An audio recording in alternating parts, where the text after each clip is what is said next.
Bonsoir.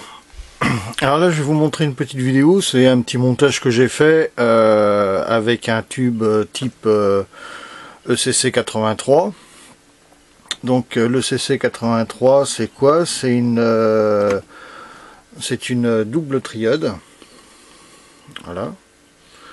C'est une double triode, donc un tube à vide.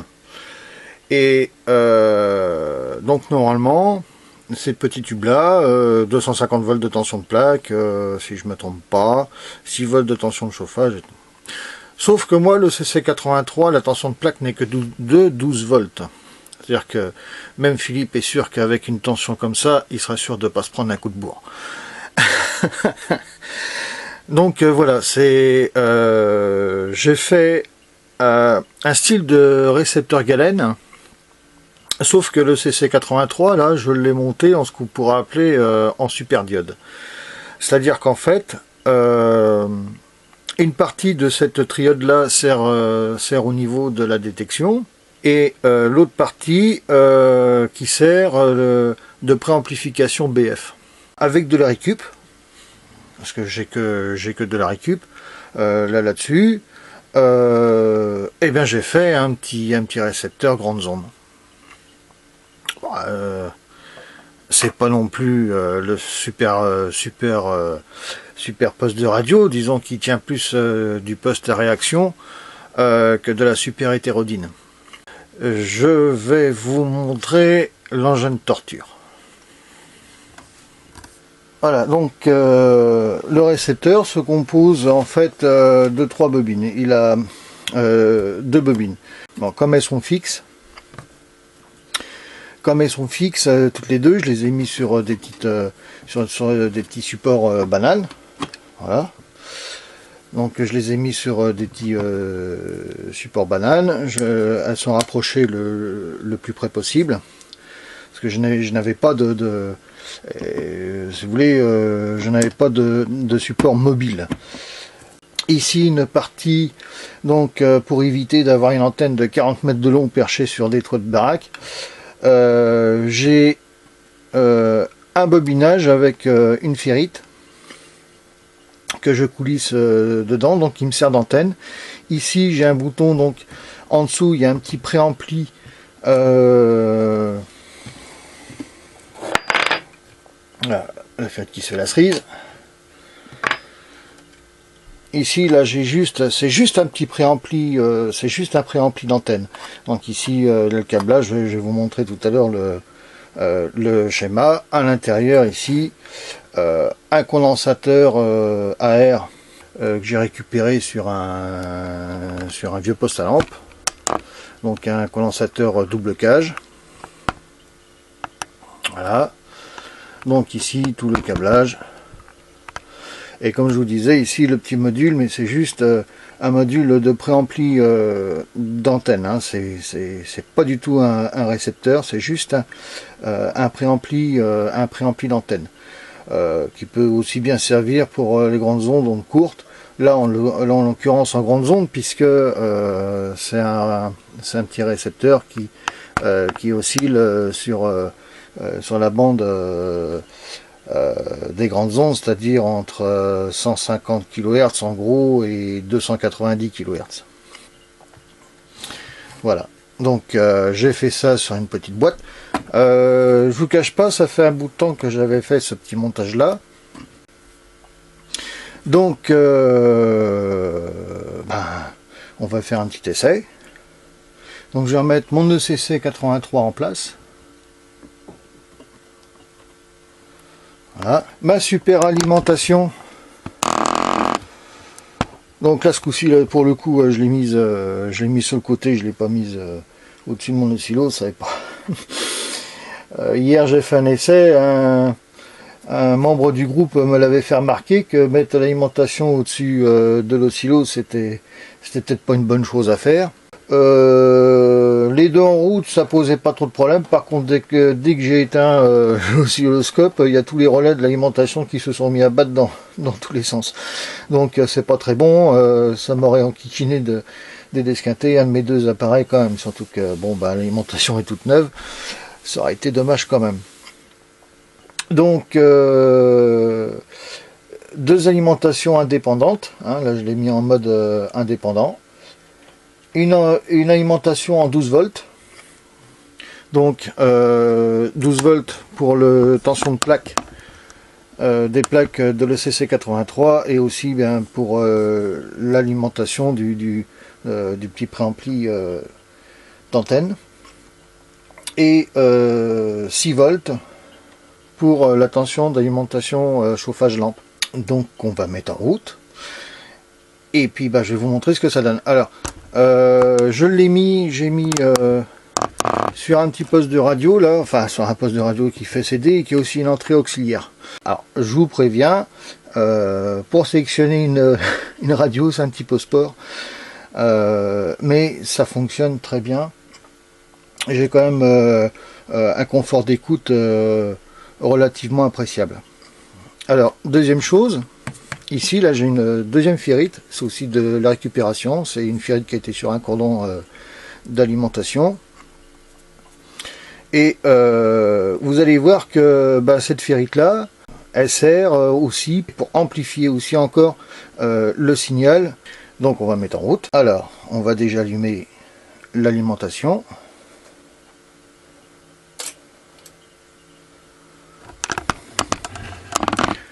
Donc comme je vous disais, j'ai bien 12 volts de tension d'alimentation. On s'aperçoit que en fait bon, au niveau des plaques et le petit module de préampli d'antenne ne tire strictement rien. 6 volts de tension d'alimentation de chauffage filament.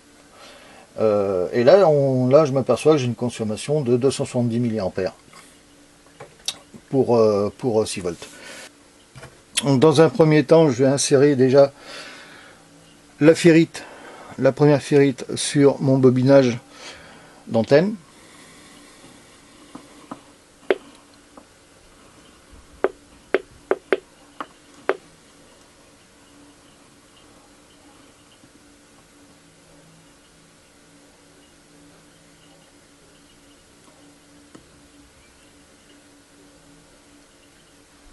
Voilà.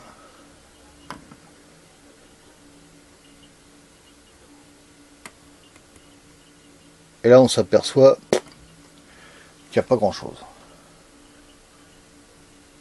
Bien, maintenant je vais prendre cette ferrite là que je vais insérer dans mes bobines.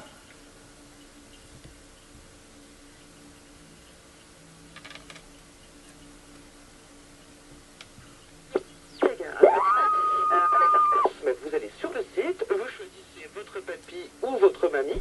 En plus, ils sont en photo, donc c'est plutôt rigolo. Vous cliquez, vous commandez, et c'est parti. Et Sandrine, le jour où vous êtes allé sur place, la commande, c'était cuisine traditionnelle antillaise. Bonjour. Bonjour, madame. Mamie, bonjour. C'est Jocelyne. Qu'est-ce que vous êtes en train de faire, mamie? Rien, je suis en train de faire des petits pâtés.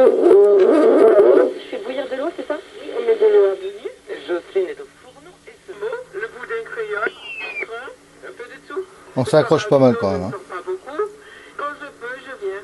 De voir du monde, ça me manquait. J'espère que personne à côté écoute les grandes ondes parce que sinon il est très mal.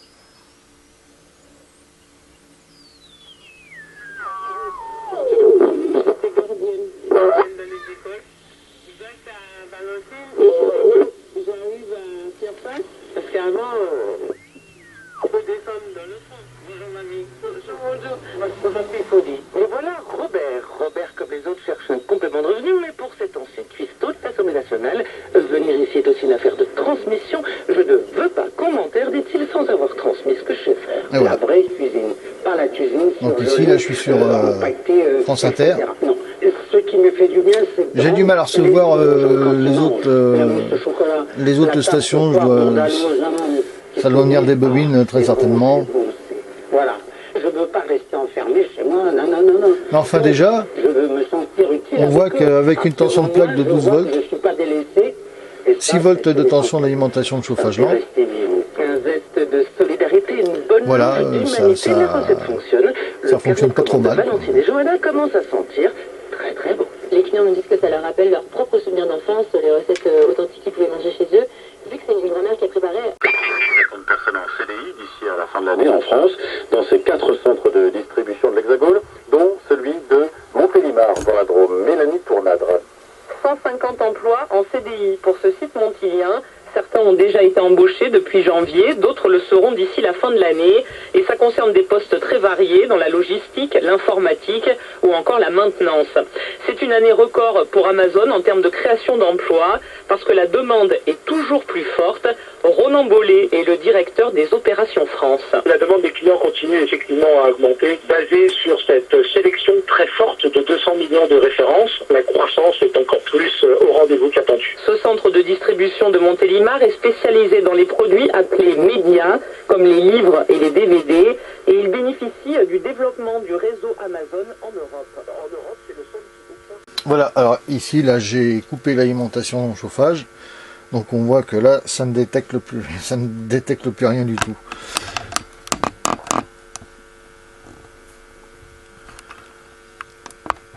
Là, on voit bien que je suis à 0 volts et 12 volts de tension de plaque. Et ici, 0 volts au niveau de l'alimentation chauffage lampe. Vous allez voir, je vais déjà le monter à 3 volts.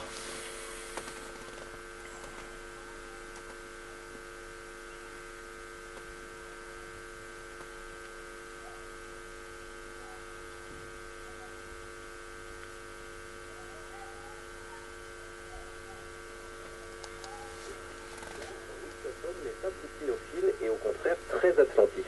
Hervé Mariton qui sera d'ailleurs l'invité de Pierre Veille demain à 8h20 sur Inter. Au final, les Frédéric, ils sont donc 8 à concourir. Oui, dans l'ordre alphabétique, Jean-François Côté, François Fillon, Alain Juppé, Nathalie Kosciusko-Morizet, Bruno Le Maire, Hervé Mariton, donc Jean-Frédéric Poisson et Nicolas Sarkozy, un ancien président de la République, 2 anciens premiers ministres, 4 anciens ministres, le casting est relevé.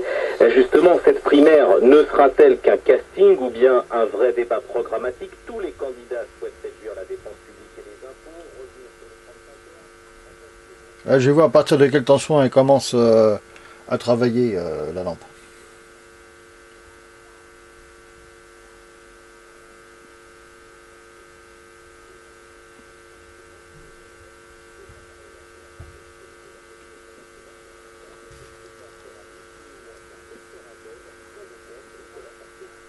Donc là,